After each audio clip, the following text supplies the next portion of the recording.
And what's the price action telling us across currencies and across risk assets? Well, it's clearly telling us that investors and asset managers have a huge appetite to take risk right now.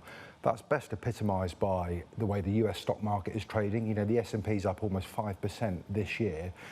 There's an abundance of liquidity out there that's desperate for a return, and we believe that the US stock market has a long way to go this year, and we prefer to own currencies and risk assets that are going to be correlated to that. And so what would that mean? What would interest in the US markets mean for the dollar? Because as we just flagged for our viewers, completely under the radar, it's been edging up every single day. We're talking about the euro being at a 17-month low and the dollar talking 99 and beyond. Yeah. Well, as far as the dollar's concerned, against the majors, so by that I mean the euro and the yen, of course it's going to continue to appreciate because you have negative interest rates in Europe and negative interest rates in Japan, and people don't want to own something that you know, where there's negative interest rates. So I think the dollar's going to continue to grind out strength against those two. What's your target there? I think beyond 100? Absolutely, yeah. So I think dollar yen could easily grind up to 112 and higher. I think euro dollar will have a slow meltdown towards sort of 107 and beyond. What's more interesting to us are the high yielding emerging market currencies in Asia. So if you take Indian rupee, for example, Indonesian rupiah, you know, these are markets where you get 6.5% there or thereabouts in 10-year sovereign bonds.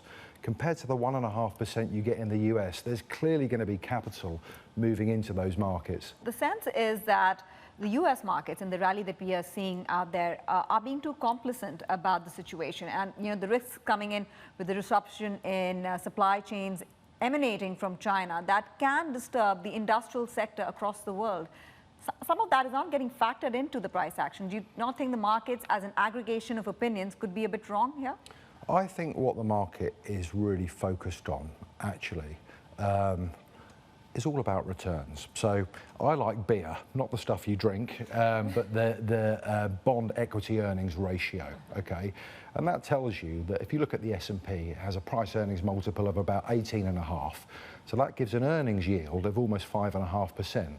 Compared to the 1.5% you get on the risk-free 10-year Treasury bond, you know, that is a huge gap. This is what's going to continue to drive the stock market in the US higher. And by those metrics, it's not overvalued at all. You know, it's got a long way to go. And currencies and other risk assets like credit, for example, high-yielding EM currencies that benefit from a low-vol environment, they're going to do very well. Hi, I'm Emily Tan, and thanks for watching CNBC. You can check out more of our videos by clicking on the boxes on the screen, and don't forget to subscribe to the channel for more. Thanks for watching.